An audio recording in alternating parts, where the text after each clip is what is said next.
আসসালামু আলাইকুম রহমতুল্লাহ। আচ্ছা, আজকে আমি আপনাদের সাথে একটা বিষয় শেয়ার করি কিংবা একটা বিষয় আপনাদের বোঝাই যে আমার হাতে দেখেন একটা 200 টাকার নোট আছে। তো আমাদের আমাদের কাছে আমাদের বাবা মা, আমাদের পিতামাতা তারা কেমন, তাদের যখন বয়স বেড়ে যাবে তখন তারা আমাদের নিকট কেমন, কিংবা যখন তারা যুবক ছিল তখন তারা আমাদের নিকট কেমন।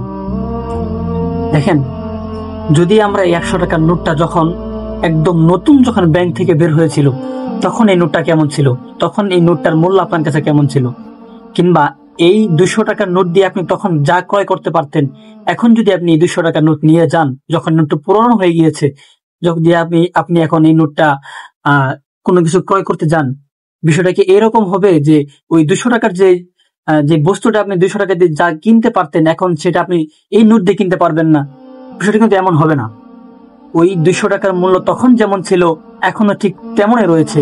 যদি আপনি এই 200 টাকার নোটটাকে একদম ভেঙে একদম একদম যদি এরকম করে যদি আপনি কি করেন, নোটটাকে একদম নষ্ট করে দেন, যদি নোট কোন অংশ যদি নোট না ছেড়ে, তাহলে নোট কি থাকবে?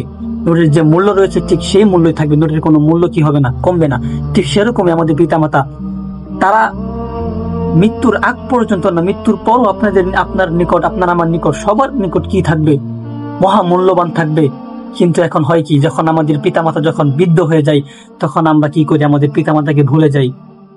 আমাদের পিতামাতা আমাদের জন্য আমাদেরকে কষ্ট করে যে মানুষ করেছে, দিন রাত শ্রম দিয়ে পরিশ্রম করে আমাদেরকে কি করেছে, লালন পালন করেছে।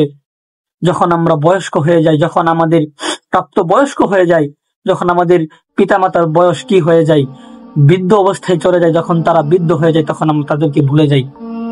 তখন আমরা তাদেরকে কি করি না, সম্মান করি না। অনেকেই রয়েছে যারা বড় বড় পদে, ম্যাজিস্ট্রেট বলেন কিংবা আরো যত কোম্পানির বড় বড় পদে যখন কেউ নিয়োজিত হয়ে যায় তখন তারা নিজের বৃদ্ধ পিতামাতার পরিচয় দিতে লজ্জাবোধ করে। আফসোস, যে পিতামাতা আপনাকে লালন পালন করে এত বড় করলো, আপনাকে এই পর্যায়ে নিয়ে গেল, আপনি তাদেরকে ভুলে যান। তাই নিজের পিতামাতার সম্মান করতে শিখুন। আল্লাহ তাআলা আমাদের সেই তৌফিক দান করুক, আমিন।